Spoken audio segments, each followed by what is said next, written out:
দাবাদ হলো কি, আজকে আমরা হিন্দুদের মন্দির পাহারা দিই, আর হিন্দুরা কিন্তু আমাদের কিন্তু কী করছে, মসজিদ ভাঙছে। আমরা তারপরে তো কিছু বলিনি, কারণ তাদের যা করে আইনশৃঙ্খলা বাহিনী করবে, তাদের যা ব্যবস্থা নেওয়ার আইনশৃঙ্খলা বাহিনী ব্যবস্থা নেবে। আপনারা জানেন 2018 সালের পরে 23 সালের আগে, নির্বাচনের আগে হিন্দুদের মন্দিরের উপর যে ধরনের হামলা হয়েছে, ওই সময় ভারতের অন্তর্জালা শুরু হয়নি। বর্তমানে ভারতের অন্তর্জালা শুরু হয়েছে। কারণ বর্তমানে হিন্দু, মুসলমান, বৌদ্ধ, খ্রিস্টানের ভিতরে দাঙ্গা লাগাইয়া তারা বাংলাদেশের ভিতরে একটা অশান্তি সৃষ্টি করে তারা ফয়দা লুটতে চায়। বাংলাদেশের ভিতরে বাংলাদেশের হিন্দু, মুসলমান, বৌদ্ধ, খ্রিস্টান তারা এতটা বোকা না, আর এত বোকা চোদা না যে তাদের কথা বাংলাদেশের জনগণ কান দিবে। আর ভারতে যে ময়ূর পাখি আছে না, বাংলাদেশে দেখেন উলি আছে, উলি যদি পাকার ভিতরে যদি পাকা যদি গজায়, এগুলা কিন্তু আকাশ ধরতে চা, শুধু আকাশের দিকে উঠে। কতটুকু উঠার পরে দিয়ে এগুলা কিন্তু পাকা ভাঙ্গা পড়ে থাকা। ওই ওদের ময়ূর পাখিরও কিন্তু পাকা গজাইছে, কিন্তু ওরা কিন্তু ওই ধরনের কিন্তু দেশের বিরুদ্ধে বাংলাদেশের 16টা রাষ্ট্র দেখছে, তার জন্য এইটার ভিতরে শুধু ষড়যন্ত্র করতে এসছে। আরে বাবা, এগুলা ষড়যন্ত্র মোকাবেলা তো করি আমরা, তোমাদের কাজ তো হলো ষড়যন্ত্র করে যাইবা, আমরা মোকাবেলা করব।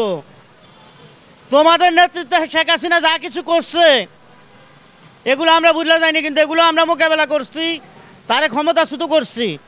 আর তোমরা যা কিছু করতেছো এগুলো মোকাবেলা করার মতো আমাদের ষড়যন্ত্র মোকাবেলা করার মতো আল্লাহ পাক আমাদের ভিতরে ধৈর্য দিচ্ছে।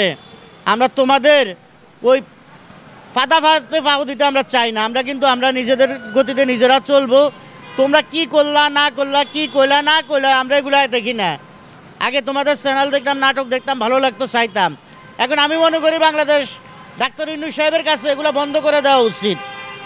কারণ এগুলা কিন্তু বাংলাদেশের কোনো উপকার না, ক্ষতি। এগুলো একটা ভাইরাস, অ্যান্টিভাইরাস। কিন্তু মানুষের একটা ছিল করোনা ভাইরাস, ওটা আস্তে আস্তে মরতো। আর এটা হলো অ্যান্টিভাইরাস, এটা কিন্তু মানুষের ব্রেন ওয়াশ করে ফেলা, নষ্ট করে ফেলা। কথার লগে শেখ হাসিনা কইতো এগুলোর ব্রেন ওয়াশ করে। আর ওরা করতেছে কি, মানুষের মগজ ধুলাই করতেছে। আপনি দেখেন ভারতে যে ময়ূর পাখি আছে, আজকে তারা বলতেছে আমার বাংলাদেশে তো বলে 3000 রিক্সা চালক গেছে তাদের কোন রাষ্ট্র বলে দখল করতে। তারা বিভিন্ন জনের সাংবাদিকেরা প্রশ্ন করতেছে বিভিন্ন জনের, ভাই আপনি বাড়ি কই? বাংলাদেশে। হ্যাঁ, আপনারা কি এই জায়গায় দখল করতে আইছেন?